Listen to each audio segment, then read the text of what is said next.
And good morning, everybody. Hang on, that is way too loud, I think. How about that? Now, I had to make a last minute switch right before the stream to a different microphone, and I haven't used this one on a stream before, so I don't actually know how it's going. So if you can hear me, please let me know. It looks like I've got audio levels. It was jumping into the red for a moment. Yeah, okay. Ack, says Tinker. Cool. Audio is working. Yeah, I just before the stream, I grabbed the receiver for my radio mic, turned it on, and it showed flat battery. So I plugged it into USB to charge, but it's only had about 6 or 7 minutes. It's at like 20% charge. So I frantically grabbed the shotgun mic off my camera, the one that I carry around for doing video type stuff, and plugged that in. Good morning.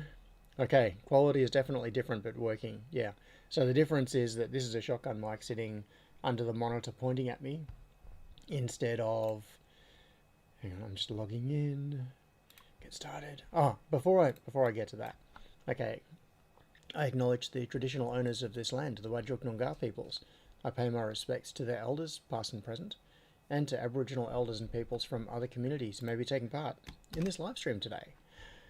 Authentication required. Go to login. Okay, I am just logging into Castnote,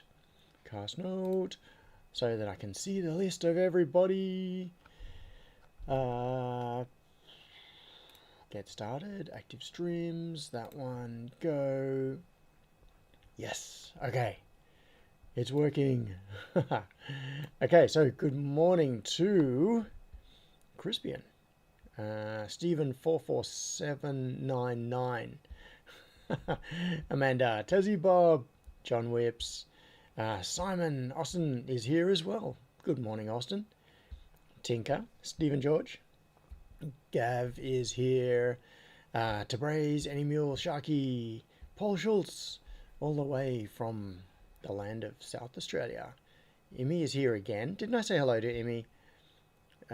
Maybe twice. Tech Nebulous, Russell Rennie, Grant Maisels is here. Yes. Okay. Now,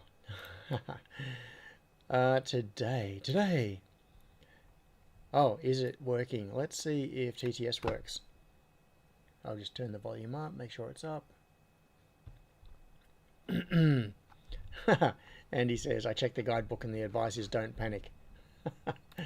Yeah, but what I need are the danger-sensitive sunglasses so that I can't see what's coming at me. I can't see the calendar. And... oh, blocked bad word detected.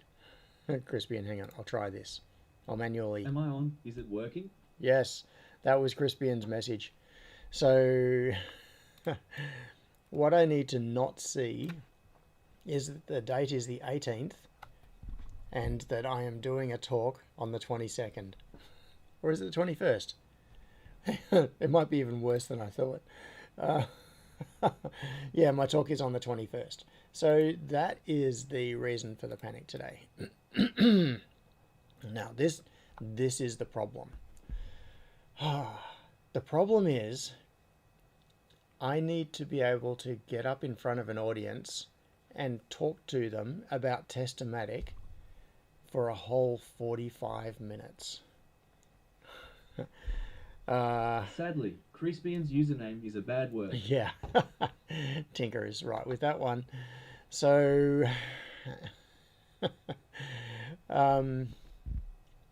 yeah, I don't know if I can pick a topic and talk about it for 45 minutes straight. It just doesn't seem natural to me. The problem is that if I start talking about Testomatic, I could talk about it for 10 hours straight. The big problem is is doing it in a tight narrative of approximately 35 minutes, allowing a little bit of time for questions. How do I explain Testomatic in 35 minutes? Yeah, 45 minutes of squirrel, says Tinker. Yeah, I'm pretty sure that Steve is going to make an appearance on the slide. He's got to be in there. And in fact, Steve is on the silk screen of the PCB for at least one, I think several of the test modules, holding a clipboard. Okay, so what I wanted to do today is Stephen says you don't just lock the doors and no one leaves until you are done. Yeah, road trip for Steve. And Austin says, got to bring Steve. I hadn't actually even thought of taking Steve and Steph physically, like taking the real things, but maybe I should. And so Andy and I are going to be driving up on Tuesday, and then I'm doing the talk on Wednesday. So what I was thinking of doing was, in the stream today, a little bit of like a brain dump from all of you. Yeah, Crispian says it shouldn't be difficult. You spent the last 6 months talking about it with us. Yeah, exactly. I have got so much content and so much that I could talk about. But the difficulty with doing conference talks is that it can't just be, I'm going to talk about Testomatic and then just start talking and chasing squirrels, which is what I do in this context. It has to be a structured narrative that takes people through the process, explains to them what they need to know as the fundamentals so that they can understand the context and everything else. Paul says, can you talk about the firmware? I am going to talk a little bit about the firmware at the talk, but not in a huge amount of detail, because 35 minutes really, it is a shockingly small amount of time. So, and he says, oh, the first conference talk that runs for 6 months non-stop. Not even US filibusters run for that long. Structural squirrels. Tinker, you are spot on. There are going to be structural squirrels in this talk. Okay, before I get into that, in the spirit of massively oversharing, which is, that's the usual thing for my... Oh, hang on. Okay, I'm going to do something which is going to mess up audio for a second. So, okay, I'm just going to do an audio level test. 1, 2. Okay, I'm getting up to like minus 12 dB. I'm going to mute myself and switch audio channels. So just a moment.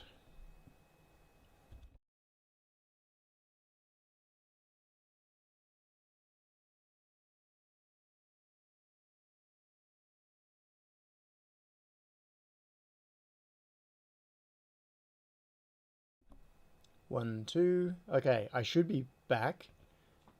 And it should sound pretty much the same as before. Maybe I'll crank it up a little bit. Okay, the problem I realized is that as I change scenes, my macros are going to be doing audio switching, so I've just... Food fight, yeah. MSGA makes squirrels great again. Yeah, I did a talk for an hour that was actually running behind time, so I had less than scheduled. The time goes fast. Yeah, it really does go fast.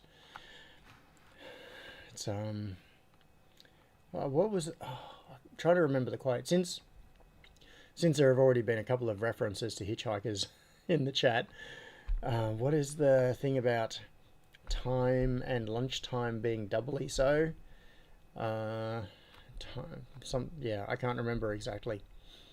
It was something like time is an illusion and lunchtime is doubly so. I think it's something like that. Okay, here we go. Spirit of oversharing. Amanda said 42. No, yeah, Crispian says time is an illusion. Yeah, but I think the extension of that is that time is an illusion and lunchtime is doubly so. All right, I'm going to show you a chart. No, actually, I'm going to tell you a story. I'm going to tell you a story, and then I'm going to show you a chart. I'm going to recount part of my day from yesterday. And yeah, as I was starting to say, this is in the spirit of medical oversharing, which I have been known to do in the past. Oh, it feels like I'm talking to a I don't know. It's weird when I'm doing these streams. It feels like I'm comfortable talking about things because it's the same names in the chat every week, and I know many of you in real life. So it just feels like I can tell you about things. And all right, so for context, yesterday morning, so I could backtrack so much. I've got to not include irrelevant details. You don't need to understand why. It doesn't matter. Yesterday morning, my sister and I went to a Parks Victoria office which was shutting down. It's actually being demolished this week, and we moved some furniture. So loaded up her ute with some furniture, and then took it to another Parks Victoria office and unloaded the furniture, and then she left. And then sometime later, I went at 12 o'clock. I went to striking class, Muay Thai. Well, anyway, I won't get into that. It was what it is. It's just called a striking class. It's basically Muay Thai, but with other things brought into it. It's like striking for MMA. And I started the class. 4484 said, "It's just us and 33 of your closest friends, Jono." Yeah, that's right, Emmy. Thank you. So I started the class, and the usual routine happens where we do the warm-up. The warm-up is not particularly intense, but it does make me work fairly hard. Like we do, like the warm-up involves burpees, among other things. So it does get your heart rate up. It makes you work pretty hard. And then we went into some different techniques and things, and then we ended with 6 sparring rounds.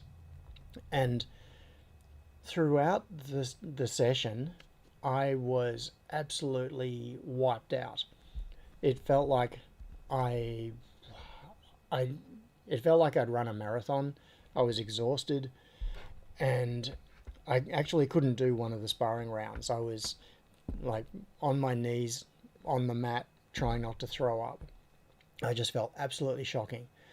And then afterwards, so the class ended, I stepped off the mat. I always wear a smart ring during class so that I can track heart rate and everything during it. And I thought I was absolutely redlined for that entire class, like pushed right to the limit, right to the point of almost throwing up. So I stepped off the mat, pulled out my phone, and pulled up my heart rate data for the class, and got a shock. And I'll show you what it is. And I should preface this by saying I am not asking for medical advice. I'm not going to Dr. Google or whatever. I am going to go and see a medical professional based on what you're about to see. It's quite interesting. So these grey vertical bars are where the motion tracking and everything in the system decides that I am doing some activity. So it's when you're moving around a lot or doing something. And the interesting thing is you can see 2 spikes here. This first spike just here is when my sister and I were loading the furniture onto her car and onto her ute. So we had to move a big sideboard and a cabinet and stuff like that, and some chairs. So you can see that I was physically working hard. Then we drove it to another location, and this is unloading it and moving it inside the place we were dropping it off. So you can see those 2 spikes. And then what you can see here, this period right here, that session there, that is the striking class. And you can see right here, class starts, begin the warm-up. That peak right there is 170 beats a minute. So my heart rate was at 170 at that point. And that was, that would have been like end of the warm-up, doing burpees, and then tuck jumps. Like, it just kills me. And then, but look at this. Look what happened. Through the rest of the class, so the next 45 minutes or whatever it was, my heart rate plummeted. And down here, this was around 70, I think. So this section here, towards the later part of the class, you can see this is when we were doing sparring rounds. So at this point, I felt like I was totally redlined. I was at my physical limit, just trying to survive.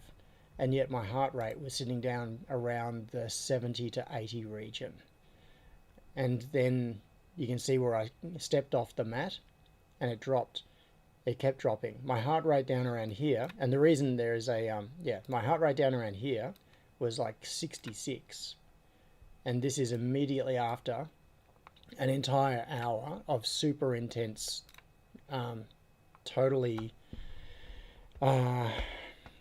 like mostly anaerobic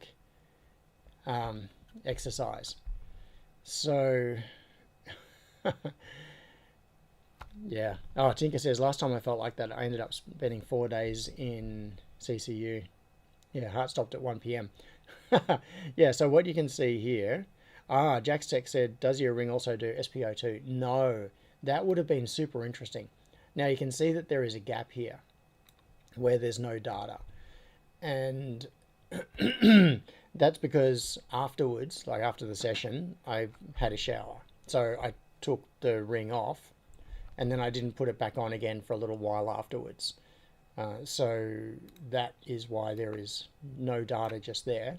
And by the time I'd finished the shower and put the ring, like got changed, put the ring back on, etc., you can see my heart rate was back up around the 100 mark. This 105. That dotted line is 105.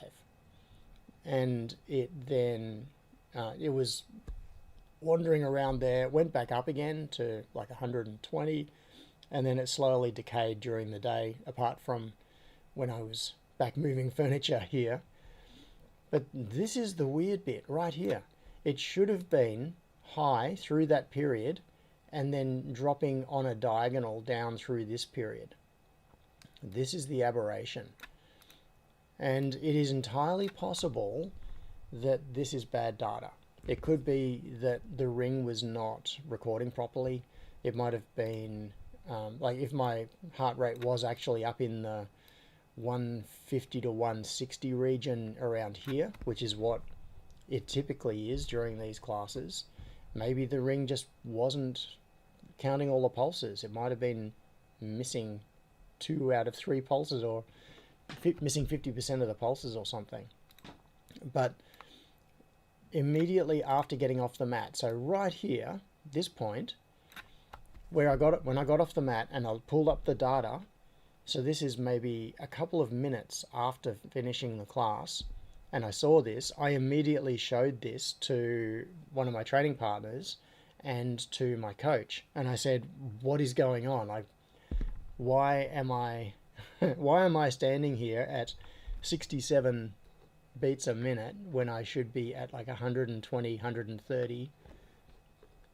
And so my coach verified my heart rate the old-fashioned way, like measuring, feeling my pulse and counting it, and like timing, the not relying on the technology, but actually physically feel the pulse and check it. And he said, no, it's reading correctly. My heart rate was like around 70 beats a minute around this point.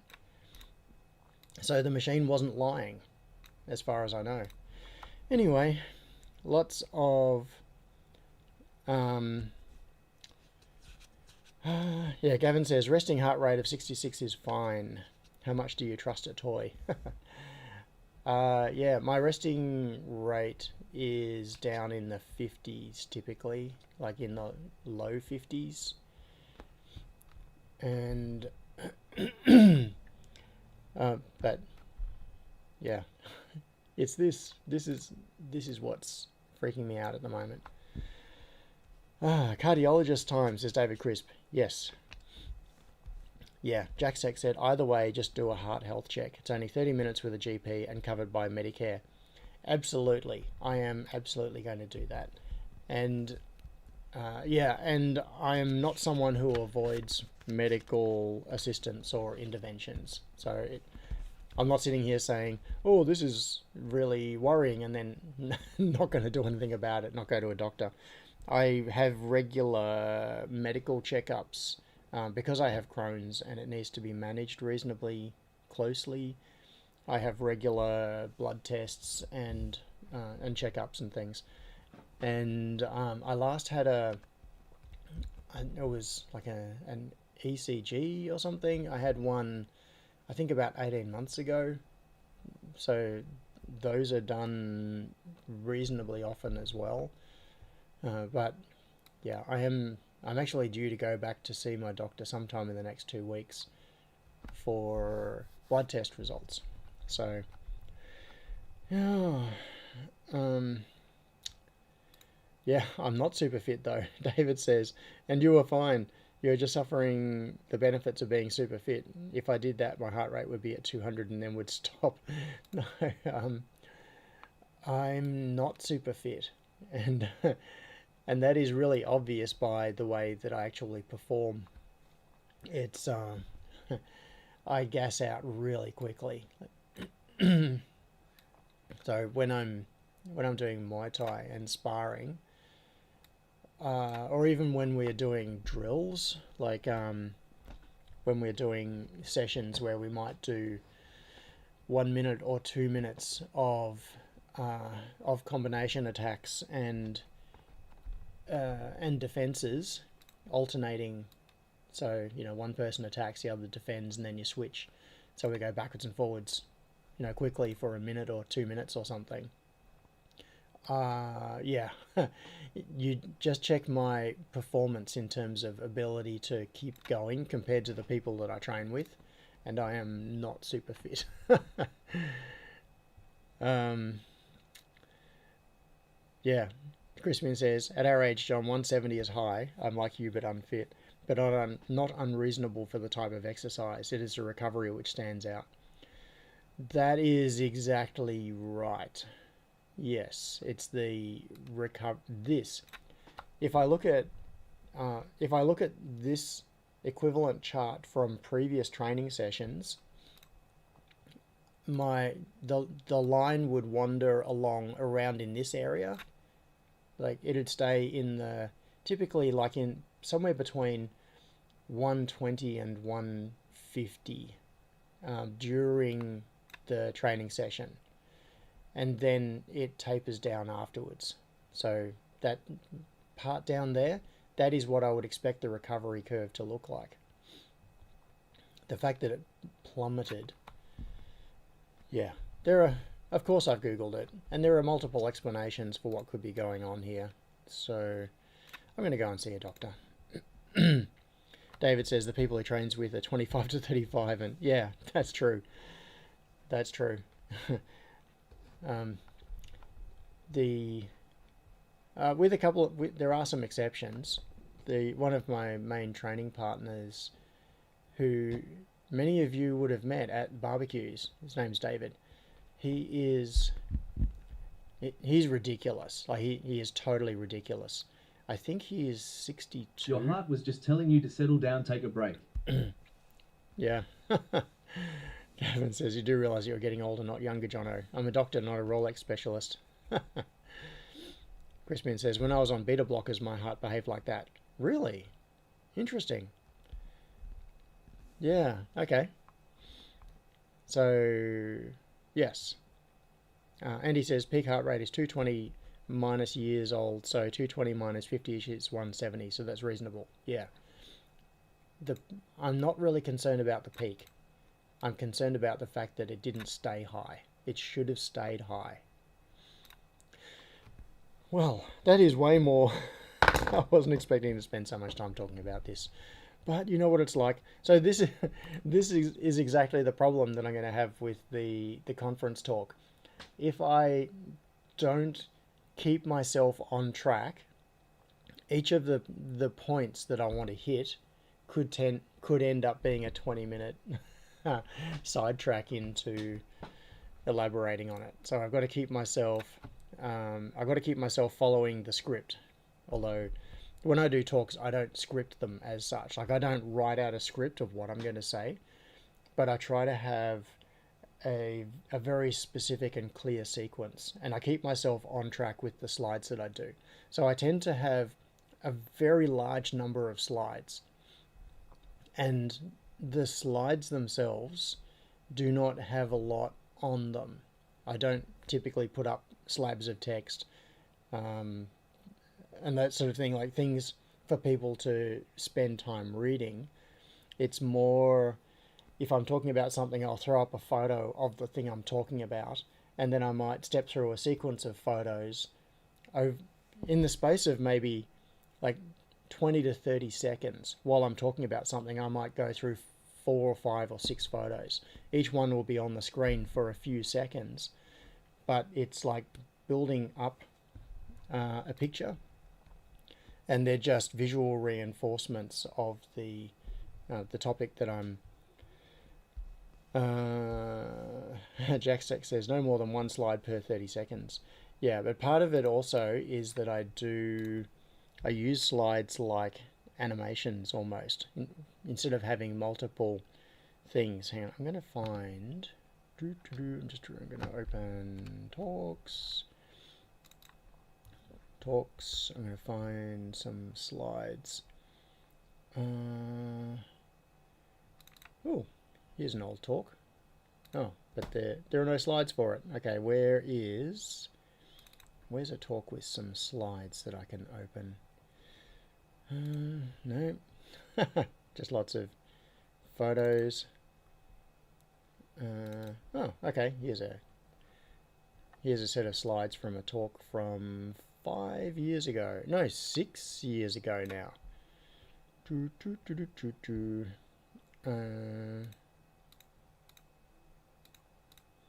Okay, well here's a good example. So I'm going to bring this up. So this is a talk on custom input devices that Chris and I did at LCA quite some years ago, back in 2020. So, well, you can see here, for example, I've got 59 slides on this. This was for a 45-minute talk, and Chris talked as well, so it wasn't all me. But you can see that there are groups like that. Alright, so if I do, I'm just going to hit play on that. So while I was talking, like I can't remember specifically what I was discussing about this. This is an assistive technology button.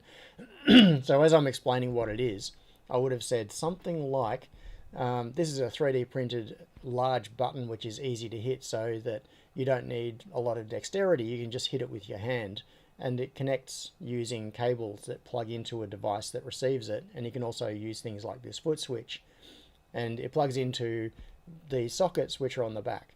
So in saying that, I've just gone through 4 slides in like 20 seconds, 25 seconds. So I would have said a few more words than that. It would have been slightly slower than that. But that's as you can see, this talk, there are hardly any words in it. If you look at the slides down the left, can I drag this out, make it bigger? Yeah. Yeah, and here, for example. So in this talk, I was talking about this particular item on the price list and showing what it is. You know, it's this, and then this is how much it costs. So I talked about that for a minute and went through 3 slides in that minute. And this one showing the design of the hand heater in its enclosure, and then if we take the enclosure away, you can see better what it is, and then compare that to the real thing, overlay it, so this is the actual device. And these are real ones that we built. So my presentation style tends to be very heavy on photos. It's really just talking about things, explaining things, and using photos as visual props. I don't typically have chunks of text on the screen for people to read. but that's just the way I do it. Oh, and little videos as well. So this was a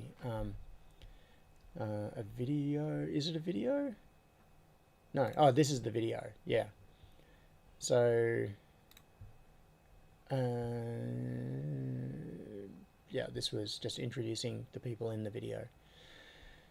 Anyway, different people have different presentation styles. The way I like to do it is, it's kind of like talking to you here on these streams. Animation style presentation. Yeah, Stephen says, when you realize 2020 was 6 years ago. Oh, Dentistry says, I'm working on an assistive project right now, and I referenced your lecture at LinuxConf a few years ago regarding the insane pricing of assistive tech. Sadly, the industry hasn't changed. Yeah, it hasn't. It hasn't. I do want to give a positive shout out though. Let's look at. Also, start thinking about nerd brags. I haven't thought of one yet for this week, but this is your warning that you have an hour and a half left to come up with a nerd brag for the week. So I am very hopeful. Oh, I don't know. I was going to start talking about something that maybe things could go totally off the rails. I am choosing to have a positive response or a positive outlook on this. And that is the current explosion in robotics that is happening, and particularly cobots. So cobots, what is the actual definition for it? Like I can tell you what I think a cobot is. Cobot, collaborative robots. Yeah. So a cobot is a robot which is intended to work in conjunction with humans. So you can have like an industrial robot, for example, which sits on a production line and it's behind a big, polycarbonate screen. So if anything goes wrong, it's not going to kill anyone, and you don't interact with it. It's safely sequestered away, isolated, and doing its task. That's the traditional view of robots. And what we are seeing now is a lot of movement towards the idea of robots interacting with and cooperating with humans, and doing it in a safe way, so that we're not stepping into the danger zone with a machine that could misjudge where we are and take our head off just by turning in a certain way because it didn't notice we are there. There are lots of safety considerations and issues that have to be resolved around that. That's the major thing with cobots, is making them aware of their environment and people and what other things are going on in an unpredictable way. It's the difference between a controlled, predictable environment within something like a factory setting versus the real world of random stuff happening all over the place. People walking around, people doing unpredictable things, obstacles getting in the way. That is a really, really difficult environment for robots to work in, but that is where we're seeing a lot of really interesting things happen now. And yes, I know a lot of the demos, like if you look at the demos that have been shown at CES, and some of the robots and things that have been trumpeted over the last 6 months as being your new domestic helper. Yeah, I know they are largely teleoperated at the moment, but I think we're at an inflection point where this is all going to develop extremely rapidly, and where we are 5 years from now, 10 years from now, is going to be dramatically different to where we are right now, or where we were a couple of years ago. It's at that rapid inflection point on the curve. where the incorporation of machine learning into the mechanical structure. So there are a couple of different challenges. There are the classic electromechanical challenges of how do you build a robot so that it can move and it can do things, and then there is the challenge of how do you control it, and the use of machine learning for controlling is leading to some remarkable advancements. Things are improving very rapidly. It's one of those technological revolution sort of periods. Anyway, the point of all of that is that I was talking about, that's right, it was in the context of assistive technology. And in some ways, it's, it is making the haves versus the have-nots situation even worse. Because what we're talking about is not cheap technology. When you look at, where was it? The thing I had up before. Let's find that slide. So this is what Dennis was talking about earlier. Dentistry said,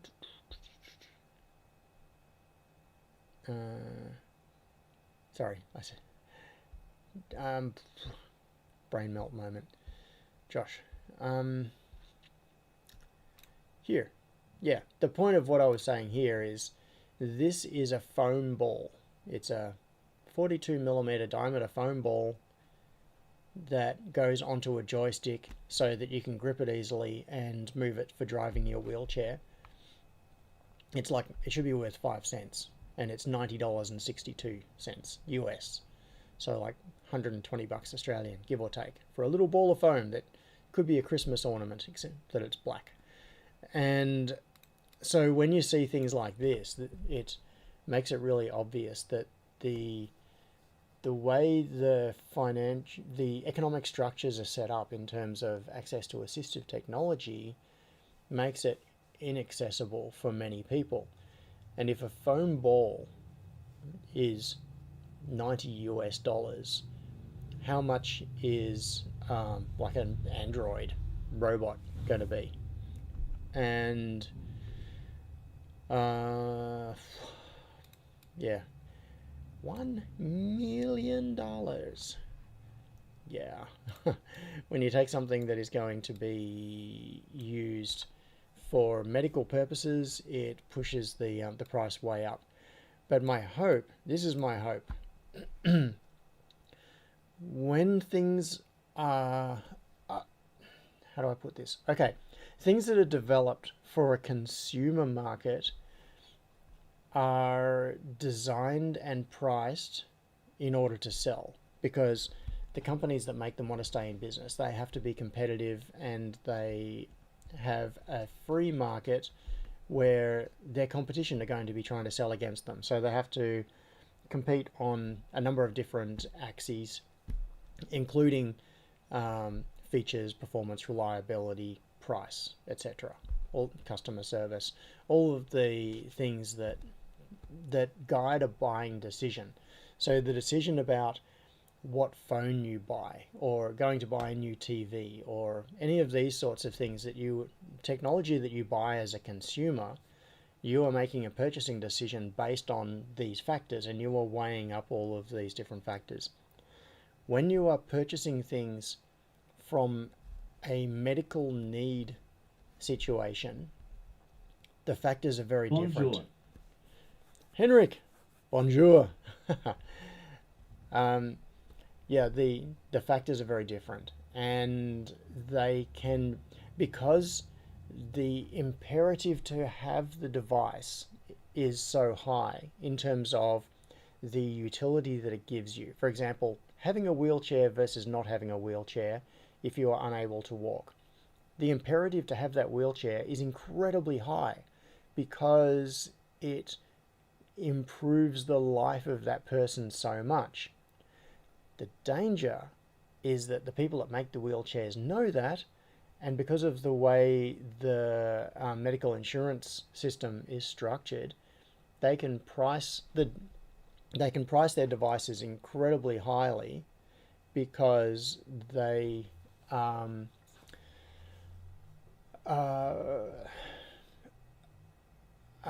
because they can get away with it, because people will pay crazy prices. Like, people will pay $90 for a 42 millimeter foam ball because they need it for their day-to-day life to be able to function effectively and to be more comfortable. So conversely, things that are produced for a consumer market have to compete on other factors, including price. So, getting back to my point. My point is that what I hope is that the current development of consumer-oriented robots and cobots that's going on right now, and with all of the things that were shown at CES, for example, will have a spillover effect. Because the thing is that if you are developing a wheelchair, if you are building a wheelchair, that is not something that you sell outside of the context of a medical imperative. People buy a wheelchair not because they just want a wheelchair, they buy a wheelchair because of the medical imperative. But things like cobots, like a robot that can help around the house and do your laundry and make your bed and those sorts of things, people will buy those because they want them, not because they have a medical imperative for them. And therefore they are going to be competing on features, functionality, price, etc. So that pushes the price down. That then has a spillover effect where the people who do actually need it because they are physically unable to do those tasks themselves will get the benefit of access to that technology, which is being priced at a consumer level, not at a medical device level. That's my hope, at least. So I'm going to take the positive outlook on this and imagine a world where the people who can benefit most from something like a cobot that can do general household tasks will be able to access them at reasonable prices because the prices are being pushed down by consumer demand. Anyway, that is yeah, that's my little thought for the day. I think that's probably used up all of my thinking capability for the day. Okay, I'm just scrolling back through chat because I have not even been looking at chat. Where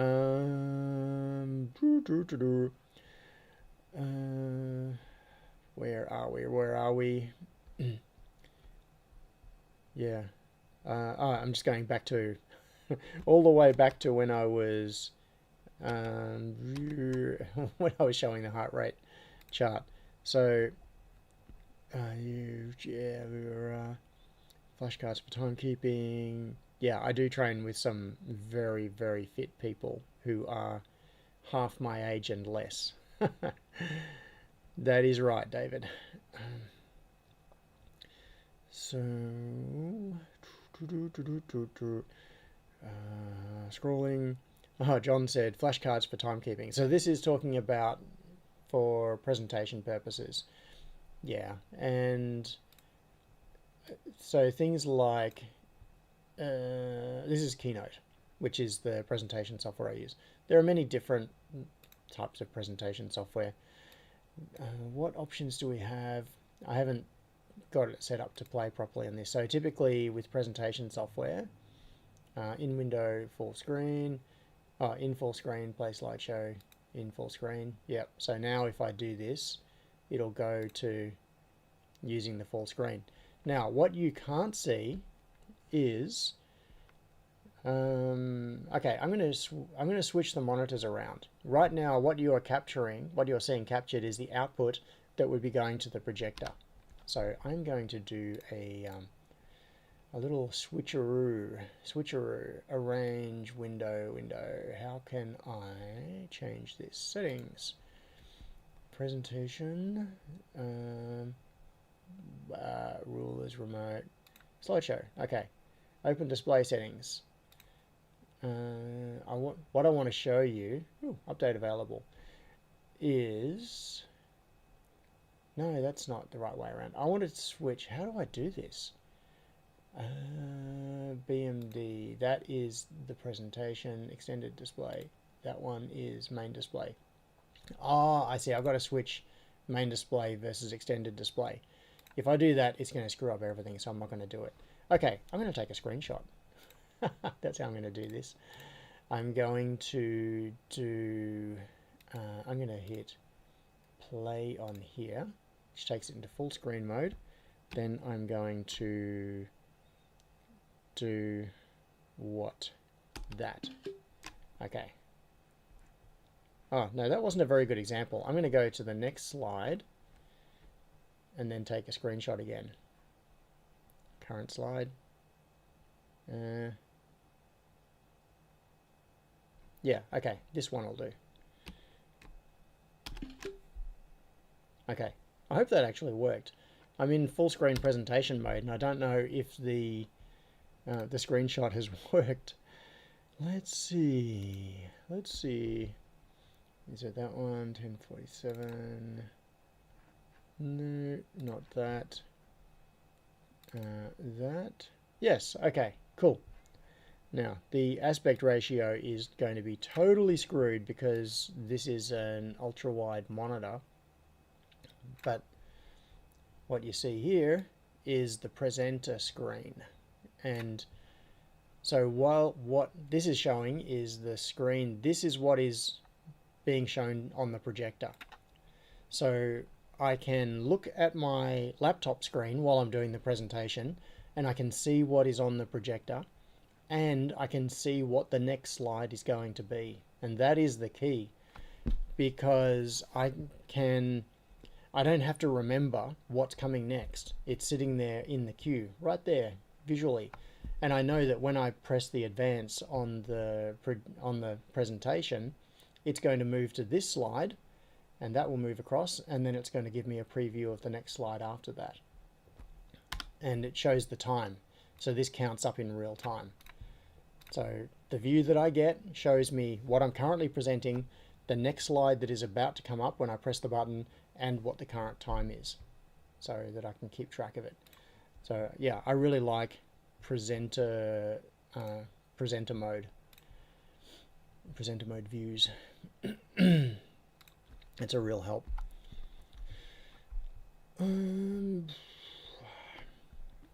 Gavin says, need a slide set. Good old PowerPoint 101. No more than 5 lines, no more than 10 words per line. And he said, everything open presentation. Testomatic with a human biometrics adapter and do some mild exercise. Yeah, well, right here, I still haven't even talked about it. This is Paul's pulse sensor, which is not a human pulse sensor. This is for detecting pulses of light from smart meters so that you can do energy monitoring. But yes, what I need is a pulse sensor that I can feed into something so that I could have my actual heart rate displayed on screen during the presentation.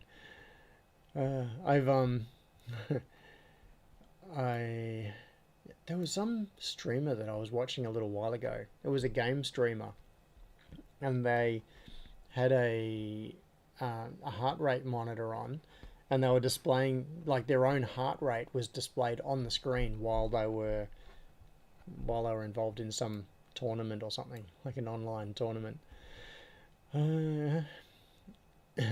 Paul says demos are good. Plus there is the added excitement of everything going all wrong. That's right. I love demos. I love watching them. I love doing them.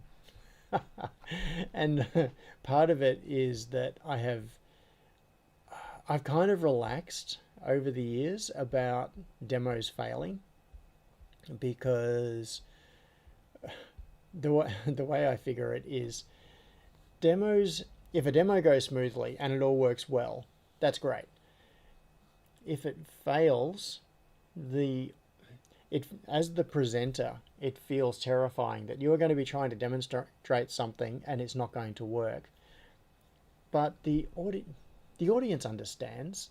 They, assuming that they are good, decent people, they see you up there doing the presentation. They see what it is that you're trying to show.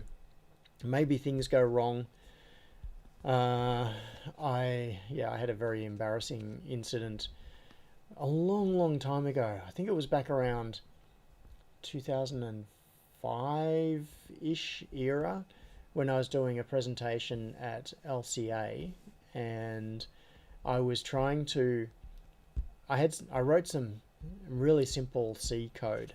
So like just opened a text file, I wrote, demo.c or whatever, typed in some C code, and this was a live coding session, and as part of a demo, and I blanked on the compiler flags. So I wrote out the file. I did GCC minus O whatever the thing was to compile it so that I could run this little demo. And what I was trying to demonstrate was low-level access to the parallel port on a computer. I think was that particular demo. I wanted to show it was a little really simple C program which just used the memory mapped parallel port so that I could flip bits in the parallel port and use that to turn things on and off. And I had this full audience of people, like it was a packed room, and I blanked on the arguments. And so I did GCC blah, whatever it was, I screwed it up and it refused to compile. And it was because I'd used the wrong arguments for it. I was just like mistyping. And it dumped out its chunk of red errors complaining about whatever it was I had done, like unrecognized argument, blah. And I tried it again, screwed it up again. It didn't work. And I felt, at that moment, I was feeling really embarrassed. Like, I'm sure that 90% of the people who were sitting in the audience watching there could see what the mistake was that I had made, because I was typing it in the terminal right in front of them. They could see it, I am sure. In that moment, could not see it. And I made a snap decision that I was just going to instantly move on. So I didn't even bother trying to diagnose the problem and figure out why I couldn't compile the code. I can't remember what I actually said, but I basically just moved on and said, okay, well, I screwed something up there, so let's have a look at this, and moved on to whatever the next demo was. And I let it go rather than digging into it. And people seem to be okay with that. That was a little bit of a... Mistake one was lack of an emotional support squirrel. True. I needed an emotional support squirrel. That was a little bit of a learning thing for me, because I hadn't done very many conference presentations at that point. It was... I am still learning and practicing being able to deliver presentations. It's a nerve-wracking thing. It's a hard thing to do. But I hadn't done very many at all at this point. I'd probably only done like 10 conference talks. So it was a case of becoming comfortable with the idea of standing in front of a room of people, trying to show them something and having it go wrong, and it being my fault that it went wrong. And just somehow being able to think, that's okay. These things happen. I'm human. And maybe in some ways I try to justify this to myself. Maybe in some ways there is a positive aspect to this. Like, there might have been people in the audience who were feeling self-conscious about doing presentations and not wanting to do it because of the fear of failure and the feeling that if you get up in front of a crowd of people or an audience of people and um, you stumble over words or you don't do a fantastic job with presenting, then that seems really embarrassing or daunting. And so I really hope that when I do talks, when I stuff up, it encourages people. It makes people think, yeah, we're all human. We're getting up in front of a bunch of people and talking is not an easy thing. You don't have to be perfect. You don't have to have it absolutely script perfect where everything runs flawlessly. I mean, obviously, you aim for that. I'm not saying that I aim for imperfection. I aim to have a nicely structured talk that conveys the information that I want in a way that people can understand it and in a way that resonates with them. I don't want to waste people's time. I want to make sure that the time that they spend with me going through something is of benefit to them. But to some extent, I have managed to let go of that need for of the fear of failure. I think I do still feel I feel so much fear about this talk on Wednesday. I am the topic of this live stream was a panic attack about my Testomatic talk. That is accurate. I am terrified because it seems so daunting. Coming at it from this point of view, I'm thinking about in my head I've built up all of the things that I want to talk about, and I've got this picture of, oh, I could do this particular demo, or but I can't do that because the code for the test runner isn't written for that function yet, or I could do this particular thing and show this, oh, but I haven't got that working yet. I've only implemented the hardware, but I don't have the driver for it yet. And so what I'm thinking is that I need to finish all of these Testomatic, like outstanding Testomatic to-dos before I can do the presentation. And I need to let that go. The current state of Testomatic is very, very far from complete. It is still very much in flux. It is lots of pieces that have not been glued together properly yet.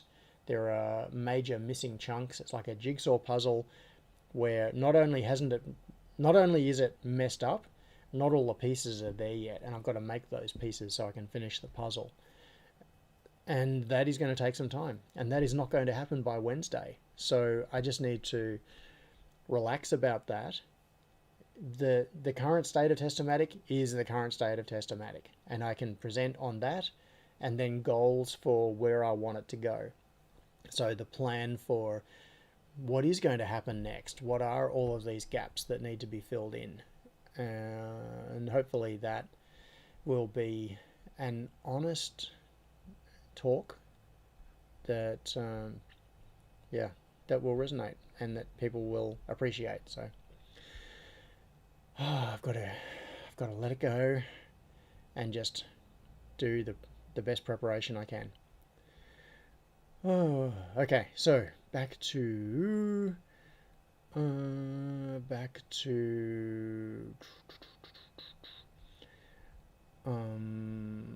the chat. Okay, so I can just see a comment from Austin in response to Gavin.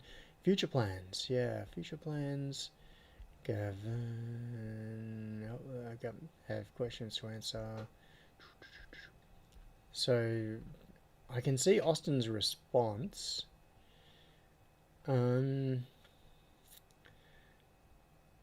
Yeah, we can talk on Discord about some changes. I'm not sure what that was. Okay. No, Gavin asked an interesting question, and Austin had an interesting response. So Gavin's comment was, so about that Testomatic thing, Why did you make it? Was it a solution in search of a problem? Did it suffer feature creep? What changes did you make as it developed? Does it do what you need? Those are all excellent questions in the context of preparing a presentation. Those are all the sorts of things that I need to think about and have as part of the story that I'm telling about this whole project. So yeah, those are excellent questions. And Austin had a response which is so the way I read that, Gavin wasn't asking those questions in a, the term malicious is too strong. So the thing of, was it a solution in search of a problem? I don't take that as an insulting question at all. I take that as a very, very legitimate question. Like, how is it that this project came about? Am I doing it because I wanted to build it and then I was trying to find an application Plus, for it? this is the ultimate nerd brag. The ultimate nerd brag? I'm not sure what that was about. I'll get down to that. The bottom of the chat is off the screen for me. I can't see it. I'll get down to current chat in a minute. I'm trying to catch up. So Gavin said, Austin said it isn't in search of a problem. John makes a rather serious amount of complex boards for clients. In the long term, it'll cut down on time spent not only testing stuff. Yeah, so that is the correct question and the correct answer. So that is basically the message that I need to convey in this talk is, why am I doing this? And what are the benefits of it? And can it benefit other people? Are there other people out there who could take advantage of this? Yeah. And as Austin said, it also archives good data for warranty work or client's curiosity. At Tinker001 said, TTS is being randomly hit or miss. Oh, randomly hit or miss. Okay, I will. I may be able to manually. Here's one that was blocked from Imi. I'm just going to hit play on this one.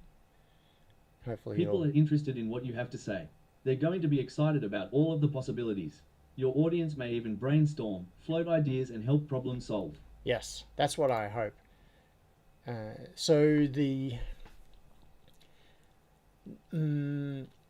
For many of the people that attend the talk, I am sure they're going to. Okay, I'm just going to use a round number here because I don't know what the audience size is actually going to be. But I'm going to say 100 people, just so that I can treat it like percentages. Say I've got 100 people in the audience. Maybe 3 of them will have had anything to do with testing PCBs before this talk. And what I mean by that is people who have designed a tester or defined test procedures for hardware or worked in or with a factory doing testing of PCBs. In fact, maybe 3 is ambitious. There may not even be 3 people in a room of 100 at this. So I'm talking about this particular audience at Everything Open, the former Linux Conf. It's primarily software people. So the number of people who have actively hit this challenge personally in the past is going to be very small. It'll be a couple of percent, like somewhere in that region. Then there are going to be maybe 10 people out of the 100 who have, or maybe more than that. It depends on, there are multiple streams and it depends on how the rooms are split up and who goes to the talks and that sort of thing. Okay, so let's say out of that 100 people, there might be an additional 15 to 20 people, maybe slightly more actually, who have designed a circuit board and made it in any capacity whatsoever. In fact, I might even ask the audience this, get a show of hands, because I'll be interested to know the proportions. I'm talking about quantities like everything from someone who has worked as a professional electronics engineer designing stuff that has gone to production, and at the other end of the scale, someone who has designed a PCB for their own personal project and they might have assembled one or two or three of them by hand at home. So I'm talking about anyone who has designed and assembled a PCB. Maybe out of the 100 people, there might be 15 to 20 in the audience who fall into that category. The rest of the audience is likely to be people who come from more of a software background, or from the slightly broader open community. People who are not necessarily software engineers, but they might work in open governance, or they might have interests in documentation for open source projects, or those sorts of things. So, or in Creative Commons artwork, or they might come from a science background. So their interest is in open science and open data sharing and collaborating that way, but they're not necessarily programmers. So my expectation is that the majority of the audience that I'm going to be talking to are not going to have a need. 001 said, even hobbyist PCB makers will see the usefulness. Yeah. Though they can't justify having one. Yes, that's right. So it's that 15 to 20% of people who have not built their own tester before, but have assembled a board before. Those are the people I'm going to be primarily talking to. But I need to make it interesting for everybody. And I think a lot of the people will be there simply because they work in software and they're a little bit curious about hardware, and in their mind they're thinking, what does it take to test a PCB? Like, what does it look like inside a factory where circuit boards are being made, and how is it done? It's a little bit like those how is it made videos on YouTube, where you can end up spending 10 minutes watching a video about how springs are made, and it's not as if you ever actually want to make a spring yourself. You're not going to be running a spring factory, or how a chain link fence is made, or those sorts of things. How are ice creams made? It's just interesting. Everything Open is a conference that is full of curious people who have a broad range of interests, and I expect that most of the audience, I would say that more than 50% of the audience, the majority of the audience, will be people without a hardware background who are just coming along because they want to see something interesting. And that's fine by me. I don't have a problem with that. I will try to show them something interesting. Jack Seck said, demos will fail on stage. At Austin's_creations said, does that mean you're going to talk about flying probe machines? Yes, I will. Not that I have one or have used one or anything like that, but as part of the context.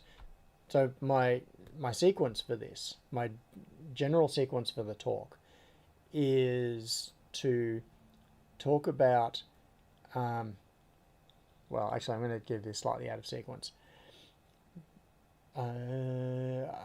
Things that I'm going to cover. One is the general concept of PCB testing. Why do we test boards after they've been assembled? Like, why can't you just have the machine run, assemble them, take them and ship them to a customer?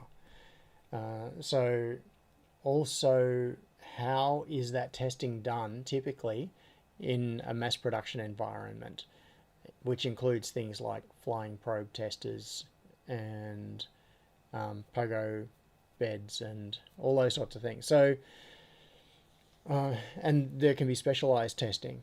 One, for example, that Andy was involved with LifeX, is the LifeX light globes were tested in they were tested for emissivity, not emissive, that's the wrong word. The test facilities at LifeX in China, where those light globes were made, included a big white sphere with a door on it, and the light globe would be put in the middle of the sphere, the door closed, and it had sensors around the inside of it. The light would be turned on and it would run through its spectrum, and the sensors would detect the output of the light at each part of the spectrum. And then that data would be logged as part of the test process for making the light globe. And then, and also the globes would be burned in. There was a room that was just hundreds and hundreds of light globes all in rows of racks. And they were all just running for like some number of hours before they, to verify that they didn't fail before they were shipped to customers. So there are all of these sorts of things that are done as part of testing. And so, see, I'm chasing squirrels already. I can, once I'm on this topic, I can just go down these side routes indefinitely. So there are all of these different techniques that can be used for testing in different contexts. So I'm going to talk about that, including flying probe testers. And also I'm going to give 3 stories about things that I have been involved in. So these are my personal pain stories of when things have gone wrong in testing or boards have failed because the testing did not catch particular failure modes.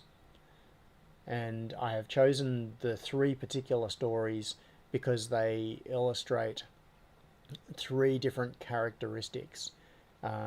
One is one-off board. One is a failure that happens not because there's anything wrong with the process. It is just a one-off failure. Tinker001 said, "You need a squirrel slide you can pop up out of sequence." Yeah, that's true. I need it so that my presentation is not necessarily linear. I can bring other things in, like have other special, like a hotkey that brings in a specific slide out of sequence, and then I can go back to the sequence. So yeah, the 3 specific errors that I'm going to explain, the 3 scenarios, which are all things that I have seen happen. One is the one I was just talking about, which is something goes wrong for whatever reason, like mechanically in the pick and place machine or in the reflow oven or in the solder stencil printer or somewhere along the line. There is something that happens and there is an assembly fault on one specific board. It doesn't mean the process is wrong. It means that there was like a 1 in 1,000 problem. And then, and another another story is about a systemic failure where there was a design flaw in the process, not the design of the board, but a flaw in the process which caused failures. And another, which is a combination of the 2, it was failure of the process. The process itself wasn't wrong, but it failed, and that caused some boards, but not all, in the production run to fail, and to fail in a very obscure way. That's one of the more interesting stories. So yeah, I'm going to talk about those. Even me telling you, see, this is the thing with time. Even me telling you, without telling you what those stories are, just telling you that there are those 3 stories, that just took several minutes. 35 minutes is not, 35 minutes plus questions is not long. It really is not long to get through so John much. Dashwib said, 45 minutes is not going to be enough. No, it is not. Oh, Stephen, this one's funny. Okay, so just remember, your knowledge of Testomatic is infinitely more than anyone else, so you can just make up stuff on the spot and everyone will believe it. Yeah. Yep. Yeah, I can just, total vaporware. It's all in my imagination. Gavin says, no one has ever made this before, so will always be bits that are not 100%. Yeah, that's true. Oh, Imi says, funnily enough, I have made some springs. That was TTS that failed. Grant says, spring making is really useful. Yeah. Yes. Springs. Yeah, that was just a random example. I've modified springs. Have I? Oh, I've made springs in some senses. Like I've made compliant mechanisms and things out of plastic, and I've cut little bits of metal so that they will be deformed and then spring back again. Yeah, I haven't made twisted coil springs. Paul says, talk about surface mount RGB LEDs. I don't want to cry. Yeah. Andy says, very few software developers work purely in computer science domains, e.g. operating systems, compilers, etc. Most write software for all the other domains, including factories that make stuff, e.g. PCBs. Yeah, yeah. There is a huge amount of crossover, definitely. And something that I've seen over the years, and Andy is very well aware of, given all of our collaborations over the years on the Arduino MiniConf and then the Open Hardware MiniConf, is just how much interest software people have in hardware. It's like, I don't know how to describe it, but yeah, people who work in software. I mean, there are always exceptions. There are people who are going to say, I have no interest in hardware whatsoever, or I have no interest in the underlying computer that my software is running on. But they are the exception. Most of the time, if you are talking to someone who is really interested in software development, they are interested in, and they want to know more, because it's interesting. It is really fun to learn more about the platform that runs the software that you are writing. Jack said, replace your blackout screen with a squirrel image on the screen. I wonder how I can do that. Because normally the blackout screen is just to black out. Can you have a specific image on the blackout screen? I don't know. That is an interesting idea, Jack's Tech. Yeah. Oh, here we go. Andy says, the LifeX RGB light bulb testing in many stages, including photometric sphere, integrating sphere spectroradiometer, or Ulbricht sphere. Okay, I am copying that out of the chat because I think I'm going to mention that in the talk and pretend that I know what I'm talking about. So I saw that sphere in person at the LifeX factory, but where are we? What am I doing? Okay, I am looking for. Oh, is it up here? No, I am looking for the folder that I had open. Okay, so I can add this to my notes. Talks and Testomatic. Here we go. It's actually scary how long it's been since I've done a real stand up on stage conference talk. Thanks to COVID. It really screwed up our lives, didn't it? Yeah, during that time, so we had the online versions of the Open Hardware MiniConf, and I did a couple of talks during COVID, but they were they were streamed talks. It was me sitting in front of a camera and talking just like this. And so when I look back at my so this is a directory with talks.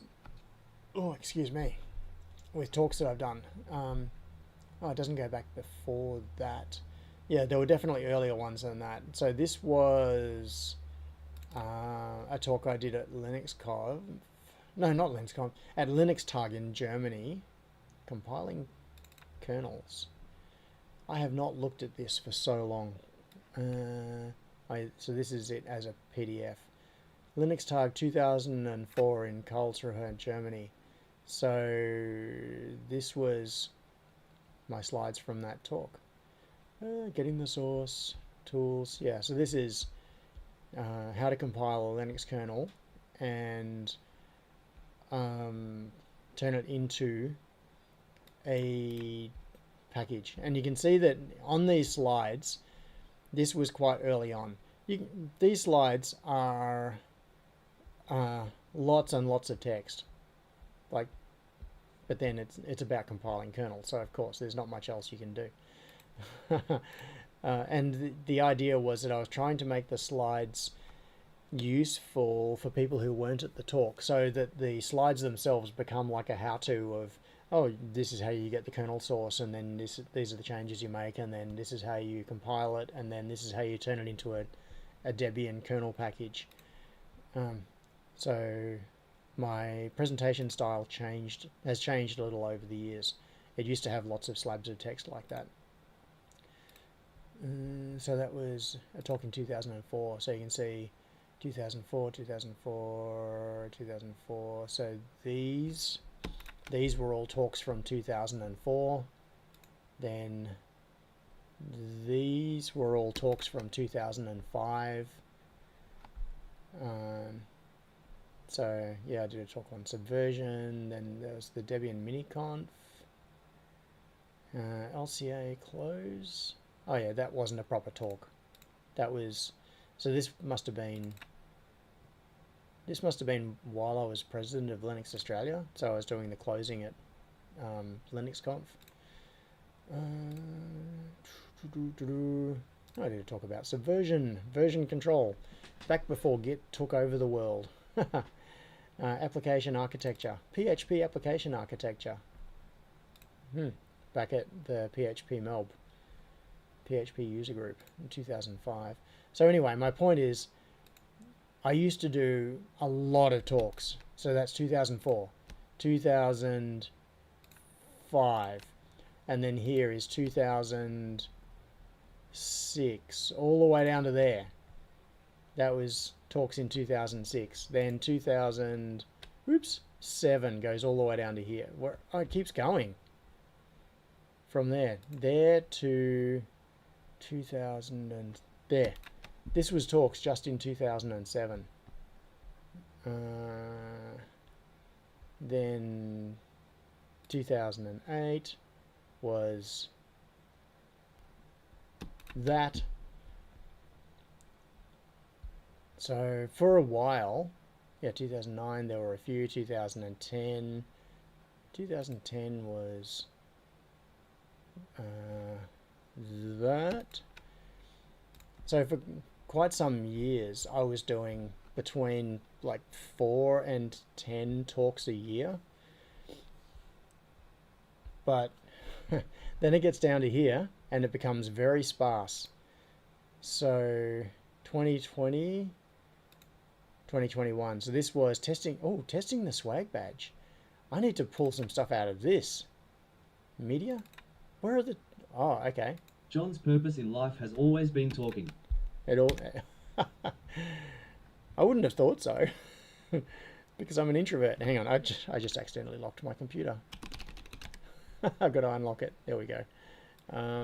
Yeah, so these are the pictures from that. It looks like I don't have slides. I have... At Austins_creations said, wait, the president of what, how have we not heard that story? I don't know. It's ancient history. Yeah, I was president of Linux Australia for 3 years. I think it was 3 years. So, yeah, this is a good story for illustrating. So this is a talk that I did in 2020 about the testing process for the swag badge, and this is the tester that I made for it. I really should incorporate this into the Testomatic talk, because this is like the parent. I've made a few testers over the years, and that is a swag badge sitting in the tester down on the pogo pins, and that's showing it pushed down. So yeah, I did this talk about testing the swag badge, And those are all the swag badges. Why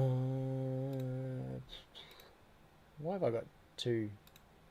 Oh, one's just with the background removed. It's the same thing. There must have been slides at some point. Maybe I was too lazy and I just like literally clicked through the photos while I was talking about it. I wonder if there's a recording of it. I want to know what it was I talked about. Yeah, notes. This could be embarrassing. I'm going to open my notes, but I'm going to do it off screen because I don't know if I revealed anything. Oh, okay. That's not very exciting. These were my notes when I was preparing for that talk. Like, that's it. The whole thing. So... Don't have any of the boards. Hang on. Who asked that? Who said that? Hang on, I'm just going to quit. For some reason, GIMP opened. Oh, I know why. It's because one of the... sorry, I've got a... One of the images was actually a GIMP source file, so it automatically tried to open GIMP. Okay. Yeah, Tinker said, I remember switching from paper tape to audio tape. It was annoying, but with fewer paper cuts. Yeah. Oh, Henrik said, do you have any of the boards? Yeah. So I guess you're talking about the swag badge. I said that.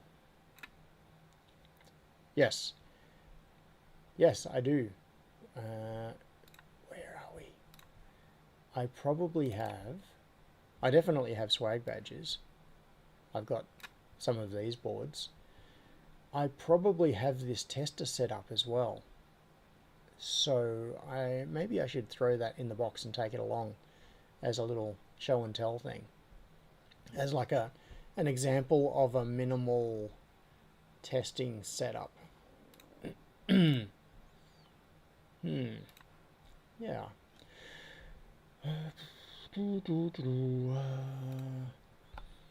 Self-built. Oh, John said, I'm not sure what this is a response to. Self-built ZX81 was my first. Okay. Yeah.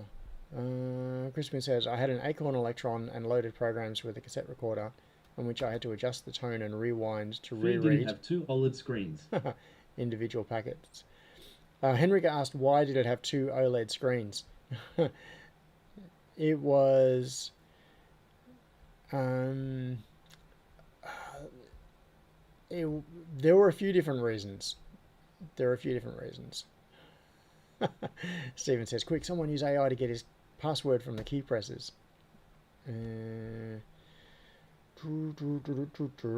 So... sorry, I have blanked. I have totally blanked. I've just been reading chat and it's thrown me off. Two OLED screens, that's right. So Henrik was just asking, why did the swag badge have two OLED screens? Just kind of cause. Those little screens are super cheap. It was much cheaper to put two small screens on it than to put one big screen. And it also allowed us to do a couple of bizarro world things, including make them buttons. I'm going to... This is something that when you hear about this, you think, what? That is so wrong that it really should not work. You should not do this. Okay, I'm going to show you... in fact, do I have a swag badge hanging... I do. I've got a swag badge hanging just over there. It used to be hanging here. It's now hanging over there. I'm going to get it, bring it back, and show you. Now, if I press this, is this going to work given my current mic setup? Yes, it is. Okay. I'm going to go pick up the swag badge. I have my swag badge from way back then.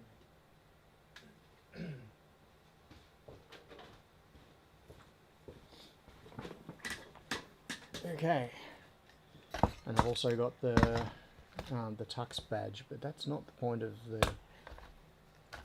question.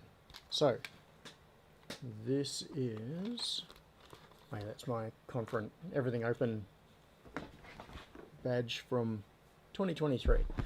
Okay, so this is the 2021 LinuxConf badge. It's a little bit hard to see on camera. Actually, overhead. We have the technology to deal with this. Let's see if this works. Yeah, okay. This works. In fact, I could probably power this up.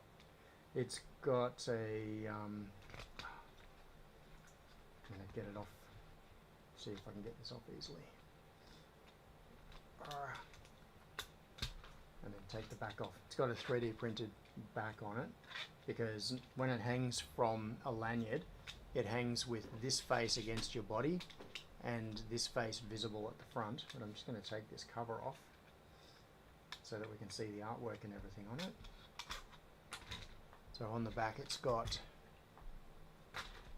the 2021 LCA logo with the there's a dude with a walking stick carrying a backpack and wearing a swag badge. It's wearing that character. It's very hard to see, but on the front of it there is a little bit of exposed gold. These boards are ENIG, so this is a gold finish, like it's gold plated finish, and there is exposed gold in the middle of the little guy's chest where he's wearing this badge. So it's like an Inception badge. It's got the Linux Australia logo on it, and somewhere it has names of the people that worked on this badge. Oh yeah, charge LED, other LED. You can plug the battery in and run it. Now this is the thing with the two screens. Yeah, I'm going to find a USB cable, micro USB cable.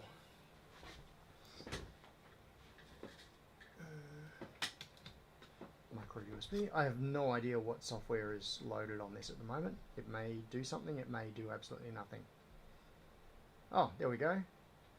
It's got ICO V86 on the screen. Swag badge LW free, so it's showing free memory.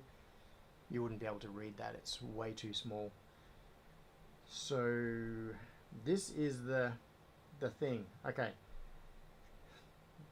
The thing that you should not do, but we did on this badge, is these screens are actually pressable as buttons. So if I don't know if it's wired to anything in the software, but if I press that, what does it do? Oh, it's just showing schedule. Yeah, it was set up, the code that was on this was set up to log into something. I can't remember where it was pulling it from. I think it was pulling the schedule off some API and then displaying the talks on it, so you could see what talks were coming up. LCA 2021 LMW schedule. Anyway, these, if you look down from the end, these screens are not flush against the PCB. They're sitting on pin headers with the standard little plastic spacer of the pin header, so that they are elevated above the board. And on the PCB underneath them is a surface mount push button. So if I push this, I just realized that I'm away from the microphone. Hopefully it's still working. So if I push down on that, there is some clicking happening. Yeah, that click. That is the button clicking. So these two screens are actually interactive buttons. And the way it works is that it is bending the screen. This is the thing that is so wild about it. When you press down on this screen, well, it's actually bending like around the pin headers at this end. The back of the screen PCB is resting directly on the surface mount tact switch, which has a very small throw. It's only like 0.5 millimeter or something. It's tiny. It's barely perceptible. And so when you press on the screen, it clicks the button. So to interact with this, you can use these as interactive buttons to do things in the software. Now, this also has touch sliders on it. You can see that there are the pair of circles and then a line between them. And you, once again, you won't be able to see this, but there are interlocking triangles of metal, of copper, that are in between these two. And then it's like two touch buttons, which are going into capacitive sense inputs on the ESP32. So if you, the menu's working. Hugs, software upgrade, console log. Wow. that is surprising. You can see there's actually a menu on here now. As I was moving this, now it stopped working.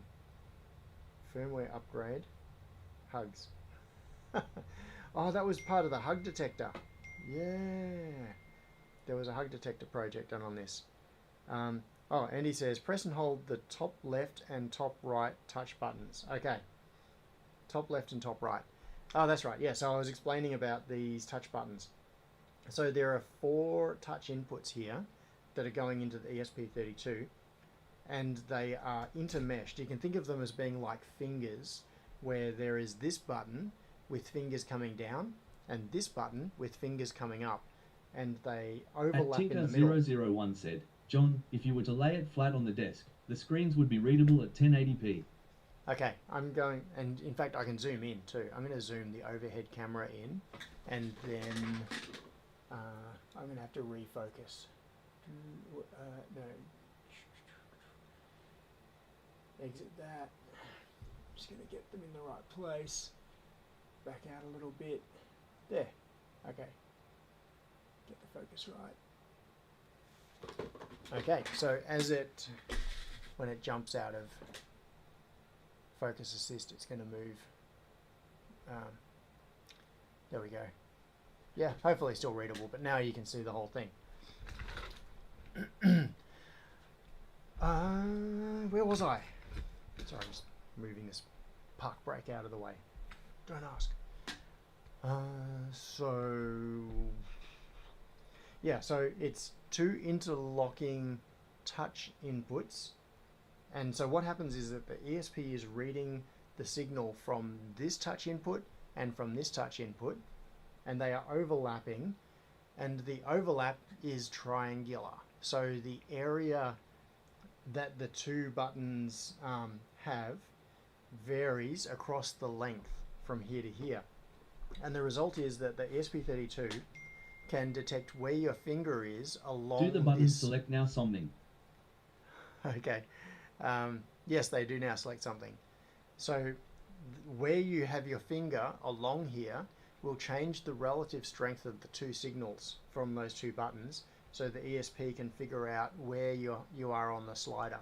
So you can either touch one of the buttons directly, or you can slide along and the ESP then figures out where your finger is on that slider.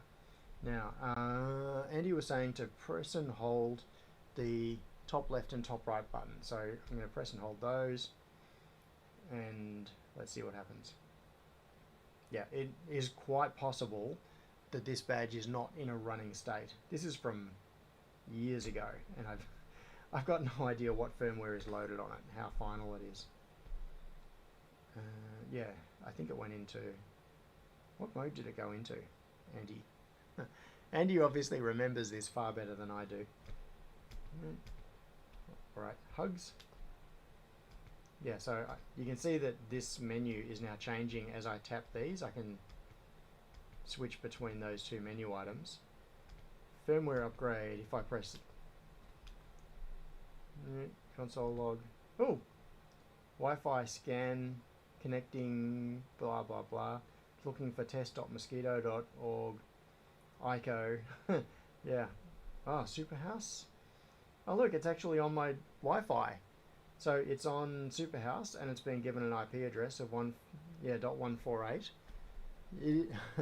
After hanging on my wall for years, and being powered up, it is doing something. Oh, okay. Andy says the press and hold puts you into the menu, which you are now looking at. Yep. Andy said LMW, L equals there are log messages to read, M equals connected to MQTT, W equals connected to Wi-Fi. So that swag badge is fully operational. Yeah. Yeah, okay. Yes. So Andy did a lot of software magic on this. Connecting, scan. Yeah, these buttons don't seem to be doing anything in this mode at least.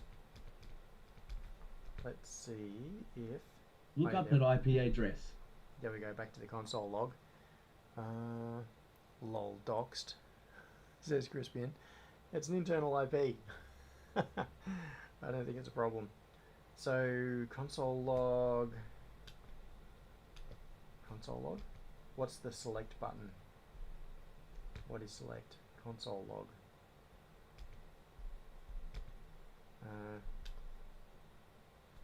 Yeah, so one of the projects that was done at the conference, who was it that did it? I'm trying to remember. Oh no, I've got that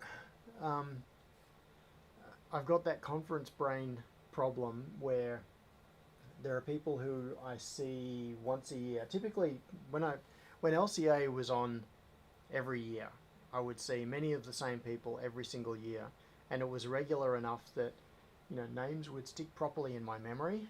And because we've had this big break with going online for a few years and then everything open taking a while to build back up again, there are people that I have not seen in person for 5 years who I used to see every single year. The guy from Perth, what is his name? The hug detector guy. Someone tell me. Leon, that's it. Andy says, LCA 2021 Hugs guy was Leon Wright. Yes. It was...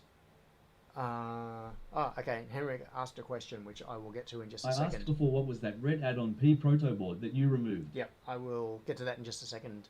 So, thanks for pointing that out. So, and now I don't know where I put it. Oh, it's over there, and I've got others as well.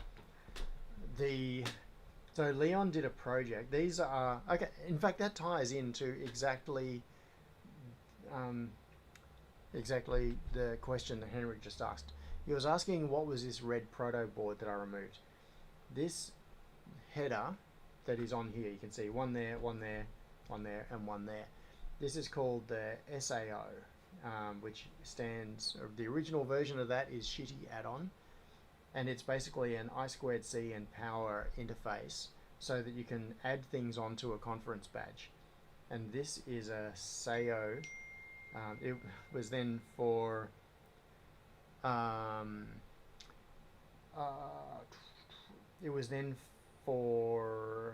purposes of sorry, I've got distracted because a message came in that just threw me. Alright.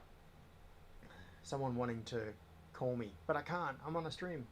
I'm not even sure who it was. So, isn't it? Yeah, it got retrospectively renamed to Simple Add-on just to totally sanitize the name. So, SAO Proto. This is a prototyping board which exposes I2C on this side, power rails on this side, and then 2 GPIOs on this side. And the idea with this is that you can add your own circuit to it, whatever it might be, that then plugs into a conference badge, and the software on the conference badge can use I2C to communicate with whatever this add-on is. And I'm just going to grab... I've got heaps of add-on stuff in a box, but I won't get it out right now. So this is the subsequent year's conference badge. So this is the 2022 badge, LinuxConf.au Online 2022. You can see it's got the swag badge logo there, the LA logo. And so this particular one is in the, this is not a clickable screen, it's a single large screen. So this was 2021's badge, this was 2022's badge. The it's got an add-on. In this particular one, it's got tux. So the whole thing is tux.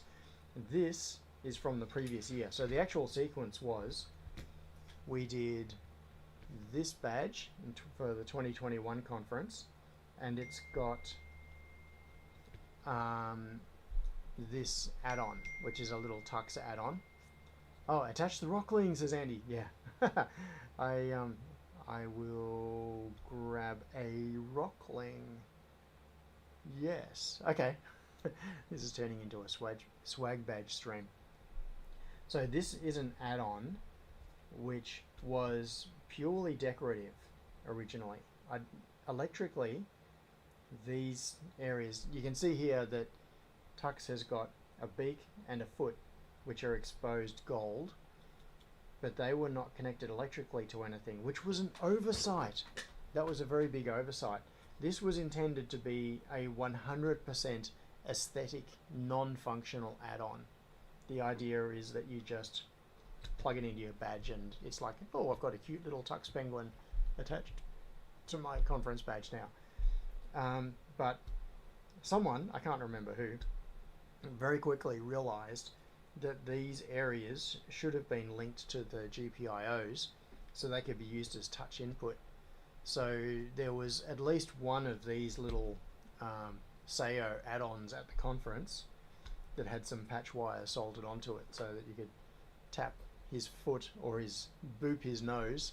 So boop Tux's beak, and that was acting as a button input going into the ESP32. So there was that one. Yeah, so this was done at the same year as this. And then what happened between 2021 and 2022 is the idea of taking what had been a little aesthetic add-on for the conference badge, scaling it up and turning it into the actual conference badge. So the 2022 version, which is this one, is a scaled up version of what had been the add-on from the previous year. It's the same concept. You can see the artwork is a little bit different, but yeah, this one has been modified with the sliders and things compared to this. So it's got the same idea of the touch buttons with the sliders. So you can tap on Tux's feet to do different inputs, and it's got a single large screen instead of the two small screens, and it's set up so that the SEO headers are on his hands and one on his head. The one on his head is an extended one, so what you can do is have a big Tux badge holding a little Tux, and if this is powered up you could do things like display the eyes of Tux on the display and animate them. I wonder if this does anything. I'm going to plug that in and see. It's doing something. It's loading something. Alright, I'm going to... Oh, look. It's got my name on it. So that must be... Yeah, this must have been the one that I was wearing at the conference. And all I did was have it showing my name. Does it do anything on touch? Doesn't look like it. Yeah, but people had them doing different things, including, so behind this display, the PCB actually has Tux's eyes. You can see the top of his eyebrow there, the same as this. It's just a scaled up version of this. And so by displaying the artwork of his eyes on the screen, it makes it look like it's his proper face, and then you can animate the eyes. Okay, so Andy was talking about the rockling. I've got two unpopulated rocklings. I'm just coming back to say, I keep forgetting that the microphone is now fixed and I can't just walk away and keep talking. I'm used to wearing the radio mic. Alright, I'm going to find a rockling. That means walking around the room a little bit. Oh, here are some more fun patch things. Here is a box of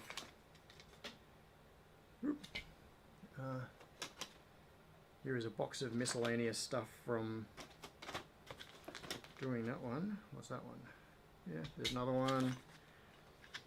I've got a heap of them in here. Oh, here are bare PCBs. So, let me show you what this is. What does the center button do? The center button? What center button? Oh, that one. That's just a reset button. Yeah, I'm pretty sure that's just reset.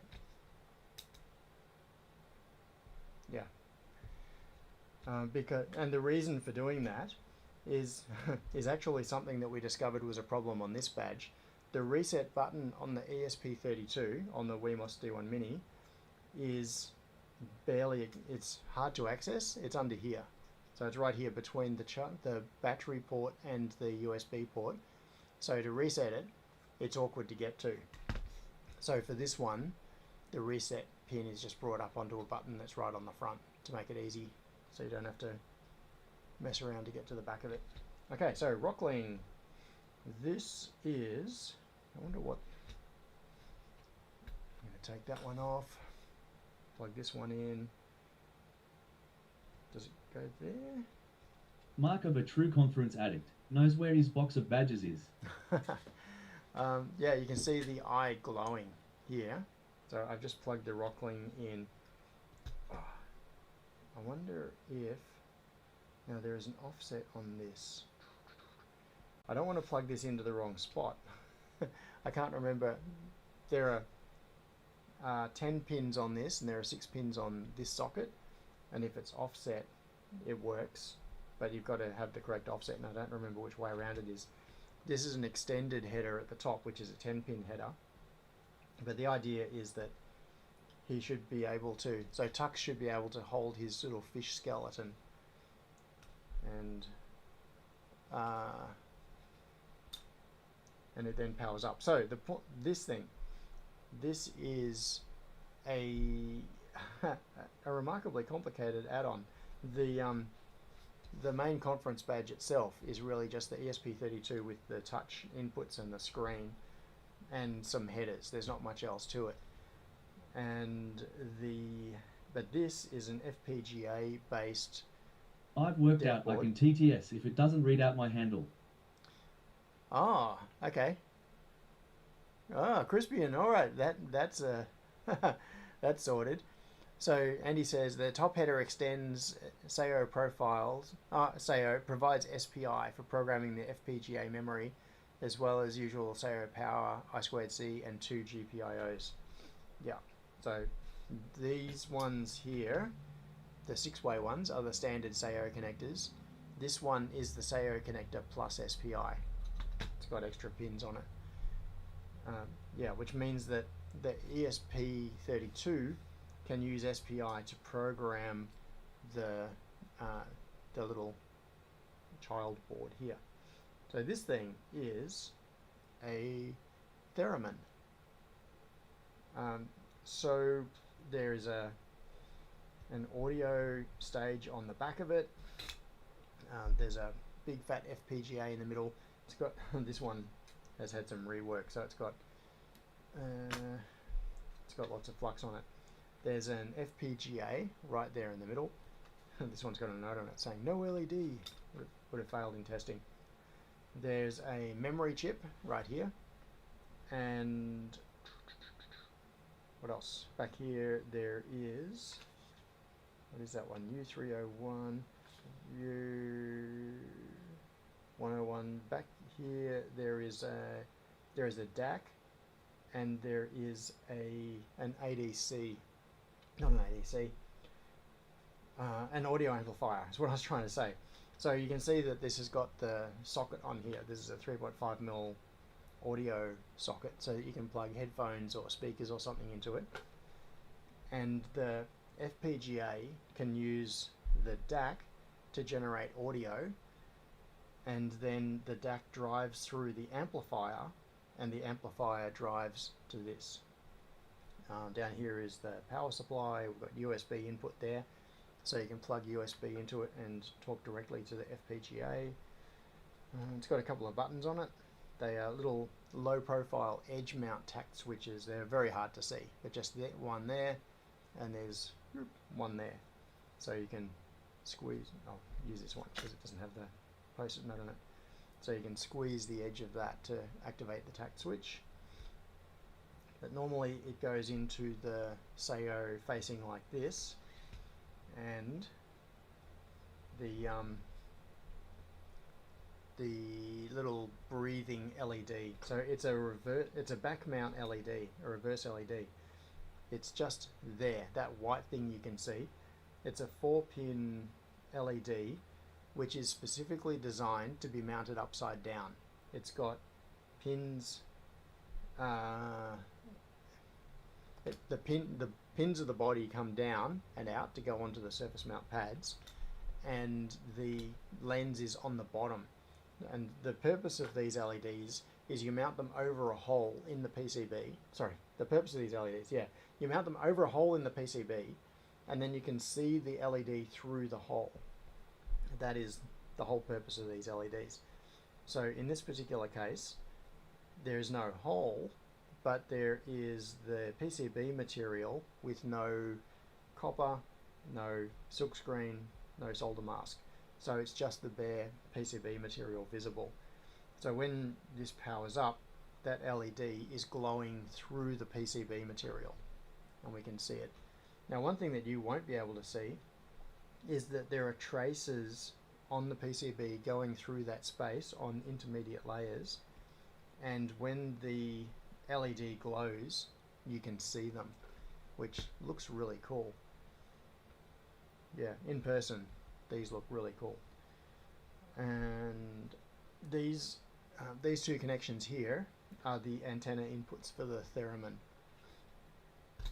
The idea is that this can be turned into a musical instrument with the FPGA reading from those two antennas and generating audio through the DAC, driving into the audio amplifier, which drives out through the headphone socket to whatever you've got connected to it. They're visible on screen. Oh, they are visible on screen. Nice. Okay. Yeah, at some point there was a revision to the hardware on these. I have a vague feeling that this was a board that had no version number on it. I remember there being some, that being a thing, because, yeah, so the, most of the work on the hardware part of this was done by Bob Powers and John Spencer. So I remember at one point we had two different versions of the Rockling, and there'd been a hardware revision, but there was no visual indication. You couldn't actually tell which version of the Rockling you were holding in your hands, except by looking at the pattern of the trace in its eye. So these two, I think, are the same. They're both the same revision. The tracks look identical, but I'm pretty sure there was another, like a prior version of the PCB which had a fault in it, and the traces were different. So that was that was how we could sort them and tell which one was which.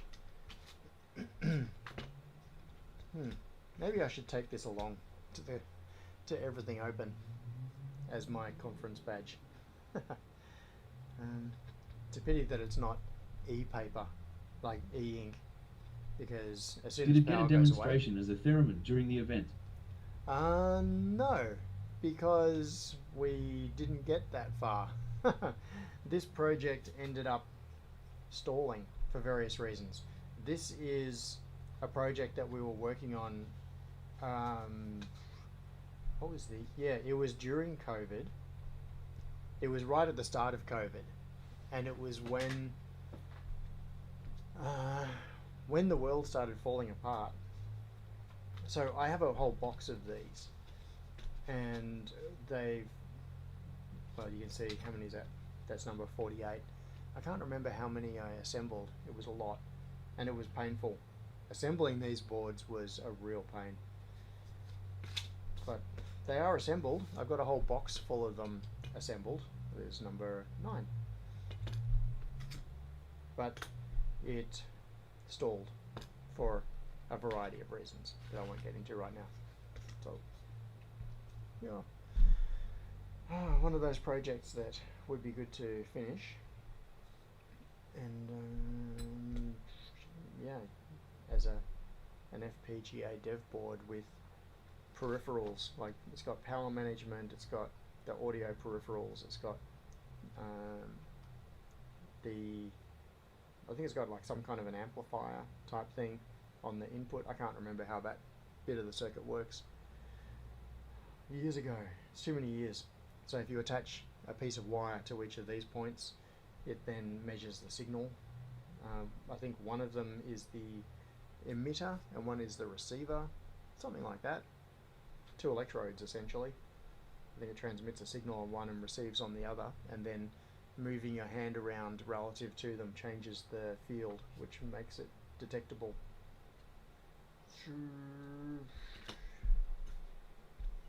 Yeah, super cool project. One of the many. All right. Yeah, okay, so Andy just gave a little summary there. So we did test that both theremin inputs work, and the FPGA code correctly measures the pulse counts. The main piece of FPGA Verilog to complete is the I2C protocol to complete audio amplifier control. Yeah. Oh, and John says, are they a tessellated design? Yes, they are.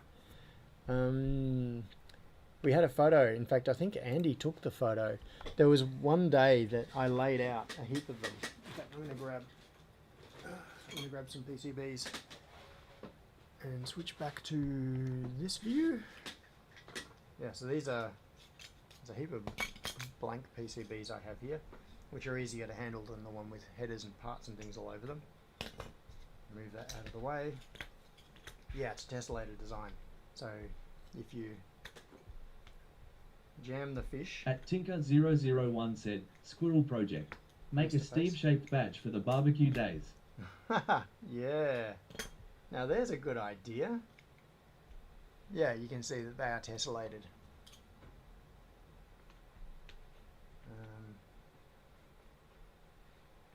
That rotates there. Yeah.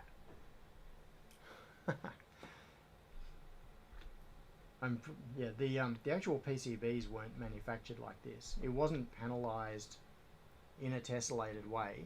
They were manufactured as individual PCBs and fully CNC routed to give them all a smooth edge. There are no mouse bites or rough edges or anything on them. No flaky bits of fiberglass. So they were manufactured like this, but they were designed like this to be tessellated. So they're all a perfect fit into each other, like a big school of fish. Yeah, and at some point I laid out all of the PCBs, like 100 of them or however many there were, on the bench, and we took photos. I think Andy may have taken photos.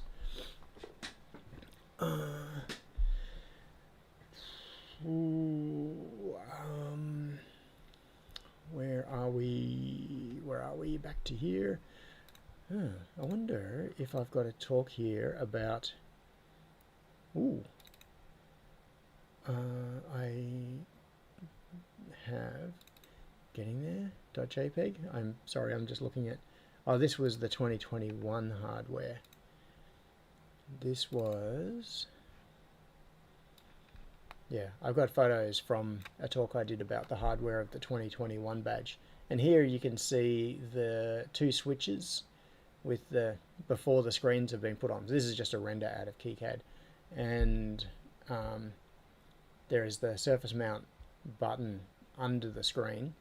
And you can also see here the shape that I was talking about earlier, where the 2 touch sensors have these triangular fingers that interlock into each other, so that it can detect the location of a finger along that slider. Logo added. Oh yeah, this is a render from during the development process. So that was the swag badge. Oh, and you can see, you can get a better idea there. You can see that there's there's a swaggy carrying a big load on his back, walking with a stick as a walking stick, and with a swag badge. Yeah, cool artwork. All right, so that was 2021. I may have never testing the swag badge hardware. Yeah, I may have never done anything about the 2022 swag badge because because it all fell apart. We didn't actually end up presenting on it or delivering it. So I think John Spencer, maybe John or Bob, did a talk about it, but I didn't, so I don't have photos of it in my talks directory. Yeah, well, yeah. Oh, and he says Bob Powers and Andrew Nielsen designed the PCB tracks and parts layout, so it is all designed around the circle and has fourfold symmetry. Yeah, it is very, very cool. So for those of you who have seen the source bot at the barbecues, and also you remember I assembled a keyboard on a stream quite a while ago now. I don't know how long ago that was. That was designed by Andrew. So yes, the same OCD mechanical. Oh, Andy is sending me pictures. Hang on, I'm gonna switch to this view because I'm gonna open my messages and where are we? Rather than oh yeah, attaching the Rockling. Okay, I'm gonna open some images before I that one. Yes. Oh, Andy says we delivered at Everything Open 2023 in Melbourne and spoke about it all day at the Hackerspace. Yes, Andy did a mammoth presentation that day, but I did nothing. I did no presentation, which is why I don't have any of that stuff. Why won't it let me? Oh, okay, I can. Here we go. All right, I've just got to get that off the screen because I don't want to reveal my chat window. And that. Okay. Yeah, so this is on the bench in my old workshop. Henrik!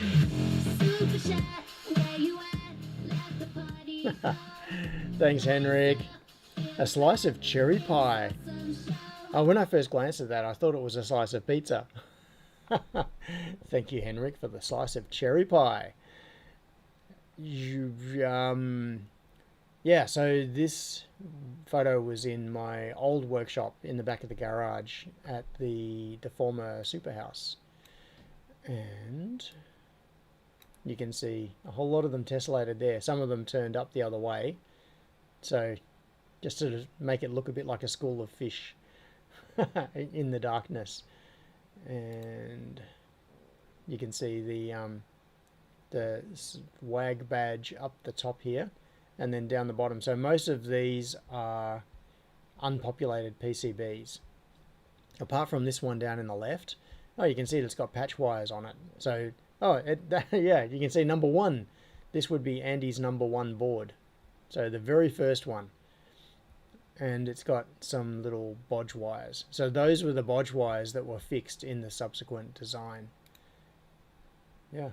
I'm just making RN my famous orange curry sweet chili chicken with PSSTA and cheese. Orange curry sweet chili chicken with pasta and cheese. Ah, Henrik, enjoy dinner. Yeah, so tessellated thingamajiggamies. So cool. Such a cool project.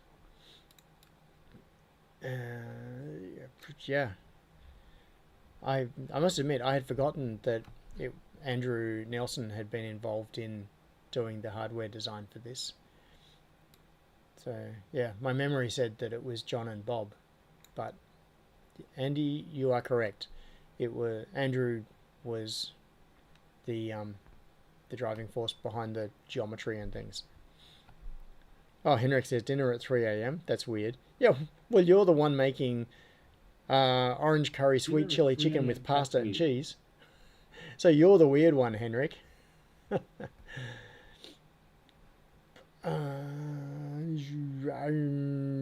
Yeah. Okay. Well, what is. What is. Oh, Johnny is here as well. Good way after midnight, ladies and gentlemen, says Johnny. Welcome, Johnny. Okay, so a few people who have entered the chat since the stream started. Hello to Andy, Jackstick, Henrik. I mean, I've already been talking to many of you.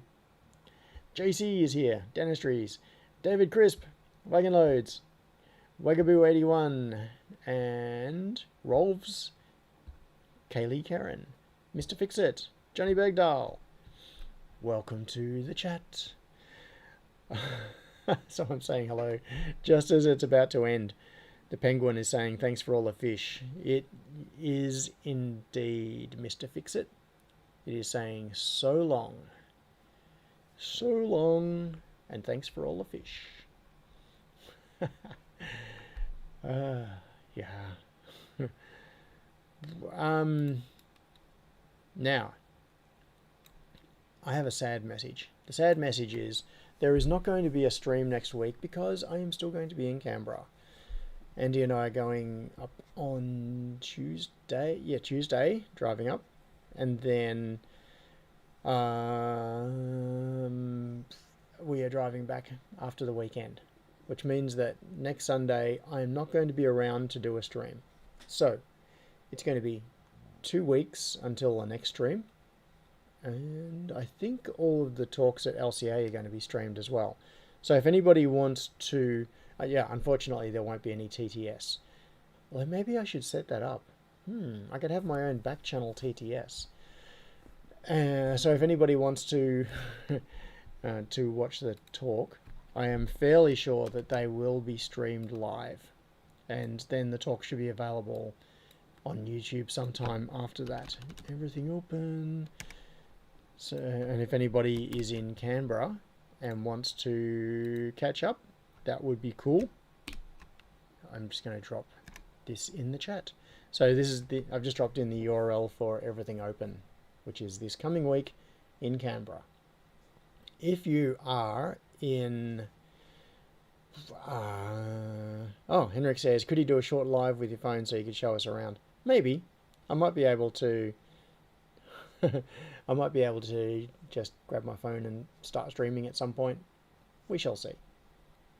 We shall see. But I'm definitely not promising anything.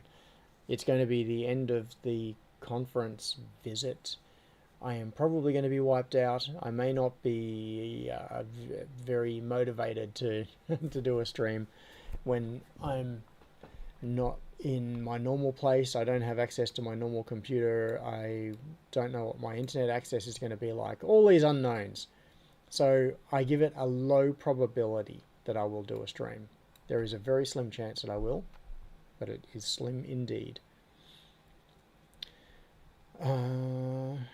Wagonlow says, post the Canberra video on Discord. Oh, that's a good idea. Yeah, so once I have a bit more information about it, I will... In fact, what I should do... Let's do this. I'm just superhouse.tv/Discord. There. Oh, Mitchell. Hey, Mitchell is here.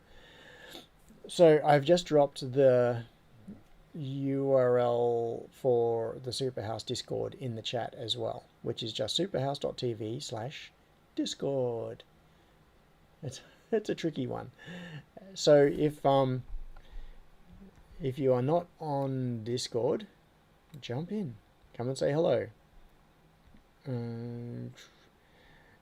Oh, Grant says, not sad news. Enjoy the conference. My wife will find jobs for me on Sunday morning. Okay. Yep. So you will be otherwise occupied on Sunday morning. You'll have time to fill. And, oh, Mitchell says, if you do, TTS will take an hour or so to pick up a stream. So we'd have to manually refresh, but can add for any YouTube channel. But yeah, prob's going to be finished after the demo stress. Yes. So I wasn't actually seriously expecting to add TTS to the conference stream. I think it would be kind of funny, but it's also slightly disrespectful to the conference attendees. I think that's just my feeling on it. If I was being interrupted by random things, coming out of the computer, it's fine in this situation where it's just me in the room and it is the mechanism by which you can talk to me. But if I've got a bunch of people in front of me who are there watching me give a talk, and then there are random things being said all through the talk, I think that would get pretty annoying pretty quickly. Yeah. Mitchell says, and we know there are two people that are going to cause issues. Yes. Yeah, there would be people who would go out of their way to try to disrupt. Even things like super chats and memberships coming up during the talk and playing the music. I would think it was funny, but the audience would be annoyed. Yeah. TTS with earpiece, says Henrik. Yeah. Or Wagon Load says, use Zach Friedman's Ball Guy piece. So I'd have my own personal back channel. I'm not going to do it. I am not going to do it. Okay. But what I am going to do, because I said I'm not going to do it, I think it's time for me to leave. We haven't really talked about nerd brags this week. If anybody wants to throw a nerd brag up in the next 30 seconds, go for it right now, because you are about to lose the opportunity. Yeah, Austin. Yeah, Austin just pointed out the thing about the long names. Yeah, that's right. Henrik says, okay, funny, shove the speaker up, Steve, and make that say something. Simon said the challenge would be to rickroll during the talk. Yeah. That's there are so many things that could be done with people who are trying to mess with me. Henrik just wants me to fall over. Jack Sec said, finally printed, 3D printed for the first time. It's gotten so much easier. Yeah, for the first time. Another one. Thank you, Henrik.